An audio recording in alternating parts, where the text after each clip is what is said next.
All right, I'm looking at the clock here. 41 minutes away from now, we expect that the Senate will gavel back into session. Passing a tax plan is what's on their minds. Folks, we're T-minus 13 and a half days until Christmas, which is, by the way, when Republicans had promised a tax reform deal would be signed, sealed, and delivered. But the bill hasn't even made it to conference yet. That's supposed to be Wednesday, when the House and the Senate meld their disparate bills to create a final one for the president's signature. As part of the big push by Speaker Paul Ryan to sell the bill beyond what the critics called a big tax break for wealthy corporations, he has repeatedly said, quote, the American worker will get an immediate tax break of $1,200 annually.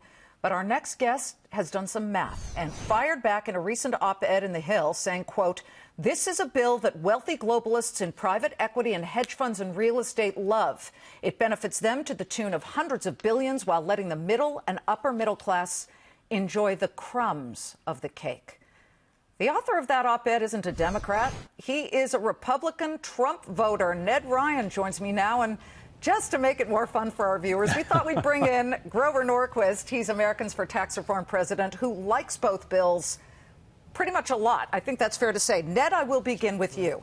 You were extremely blunt. This caught our eye when we read it. And I thought to myself, I got to get you on because you've surgically taken apart the GOP tax bills, both of them. What, at the 30,000-foot level, do you have the biggest problem with? I have deep concerns that it does benefit, as I said in that piece, the private equity and the hedge fund guys by not really closing the carried interest loophole. It's of benefit to a very small handful of real estate developers, I would say in the dozens, and to the tune of at least the Senate bill scored at $11 billion over 10 years by letting them shorten depreciation lives from 39 years to 25 years. And at the same time, I really struggle, Liz, with the fact that they have not dealt with small business fairly. I think that, if anything, people have asked me, Ned, you've got a list of things that you find wrong with this tax bill at the moment. What is the one thing that you want fixed? Absolutely, if you only had one thing, they have to put the small business tax at 25% and make it permanent. Again, I think they need to close the carried interest loophole, put real estate depreciation back at 39 years. The other thing that concerns me a little bit, Liz, when Paul Ryan is saying, and again, this number seems to move, is it $1,200 a year? Is it $2,200 a year? Let me ask you this question. Does $100 or $150 or $200 a month really change people's lives? I think they are really getting the crumbs off the cake. I love the fact that they're reducing corporate tax to 20%, but you can't leave the middle and upper middle class out of this. Grover, $100 a month, $25 a week for the middle class. I can see when Ned does that math, it does look like crumbs. What do you say, Grover? Okay, two things. Unfortunately, this is the mistake liberals generally make.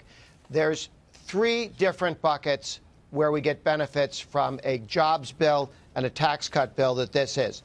The first is, the increased cash flow you get from lower taxes, okay? $1,000, $2,000 a year. Okay, that's better than nothing, and it's better than going up.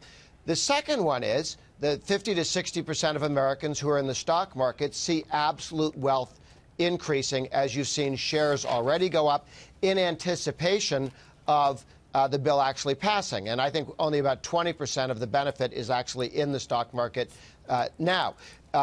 We've seen when you drop the rate from 35 to 20, that is a 23% increase in the after-tax cash flow of every American corporation. That will do very interesting and positive things to the value of people's 401ks and IRAs, and most American families are in the stock market there. Okay. And then the third group are people who don't have a job at all. Those are the first and best and most benefited but by these lower expire, taxes. Grover. I think, Ned, that is an issue that you had, that they're temporary, and yet corporations and carried interest isn't even touched, Ned. Again, one of my bigger issues, again, the carried interest loophole, where they get to get, the 20% tax rate on their investment, on their what is essentially their profits and their compensation. The thing that I'm really concerned about, Grover, is do not leave small businesses out of this equation. Treat them as fairly, if not as fairly, close to fairly as the corporations. They provide. You're talking about pass-throughs? Hold on. Which President Trump, by the way, gets paid through pass-throughs for his business, correct? He does, but small businesses there's nearly 30 million small businesses. They make up almost half the private sector jobs, and I really think, Liz, they're getting the short end of the stick on this whole deal right now.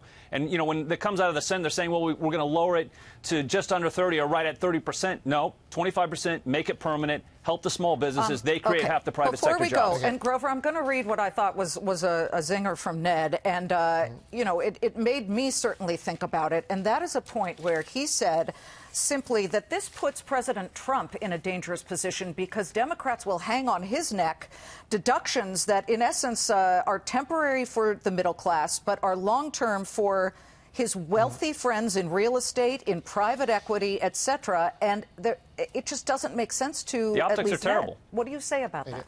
Well, two things.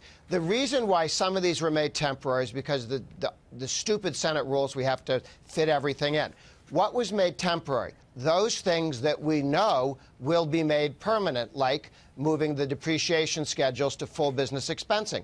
It's only for 5 years, but like the R&D tax credit, you know it's going to be permanent.